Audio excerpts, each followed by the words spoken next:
روز موسیٰ علیہ السلام نے کھڑے ہو کر بنی اسرائیل میں خطبہ دیا تو آپ سے پوچھا گیا کہ لوگوں میں سب سے زیادہ صاحب علم کون ہے؟ انہوں نے فرمایا کہ میں ہوں۔ اس وجہ سے اللہ کا غصہ ان پر ہوا کہ انہوں نے علم کو خدا کے حوالے کیوں نہ کر دیا۔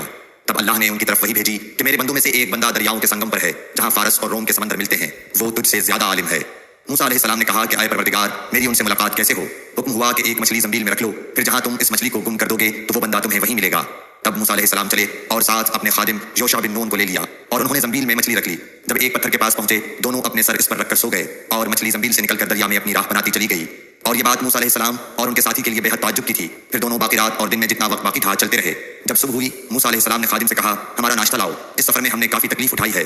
اور موسیٰ علیہ السلام بالکل نہیں تھکے تھے، مگر جب اس جگہ سے آگے نکل گئے جہاں تک انہیں جانے کا حکم ملا تھا، تب ان کے خادم نے کہا کہ کیا آپ نے دیکھا تھا کہ جب ہم صخرہ کے پاس ٹھہرے تھے تو میں مچھلی کا ذکر بھول گیا؟ بقول بعض صخرہ کے نیچے آب حیات تھا، وہ اس مچھلی پر پڑا اور وہ زندہ ہو کر بقدرت الہی دریا میں چل دی۔ یہ سن کر موسیٰ علیہ السلام بولے کہ یہی وہ جگہ ہے جس کی ہمیں تلاش تھی، تو وہ پچھلے پاؤں واپس ہو گئے۔ جب پتھر تک پہنچے تو دیکھا کہ ایک شخص کپڑا اوڑھے ہوئے موجود ہے۔ موسیٰ علیہ السلام نے انہیں سلام کیا۔ خضر نے کہا کہ تمہاری سرزمین میں سلام کہاں؟ پھر موسیٰ علیہ السلام نے کہا کہ میں موسیٰ ہوں۔ خضر بولے کہ بنی اسرائیل کے موسیٰ؟ انہوں نے جواب دیا ہاں۔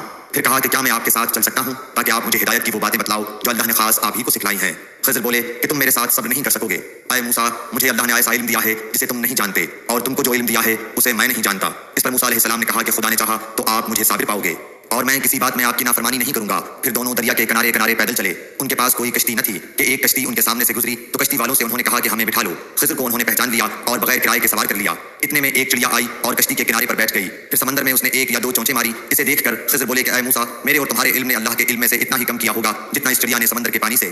پھر خضر نے کشتی کے تختوں میں سے ایک تختہ نکال ڈالا۔ موسیٰ علیہ السلام نے کہا کہ ان لوگوں نے تو ہمیں کرایہ لیے بغیر مفت میں سوار کیا، اور آپ نے ان کی کشتی کی لکڑی اکھاڑ ڈالی تاکہ یہ ڈوب جائیں۔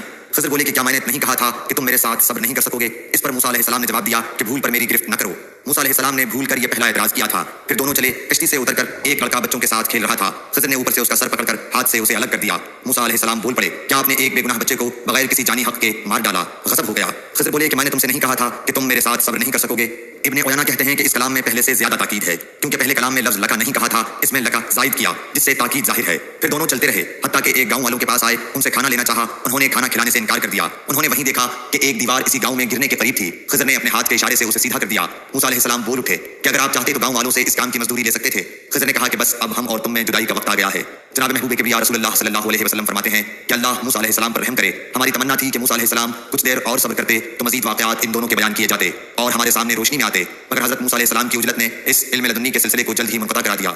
صحیح بخاری حدیث نمبر 122۔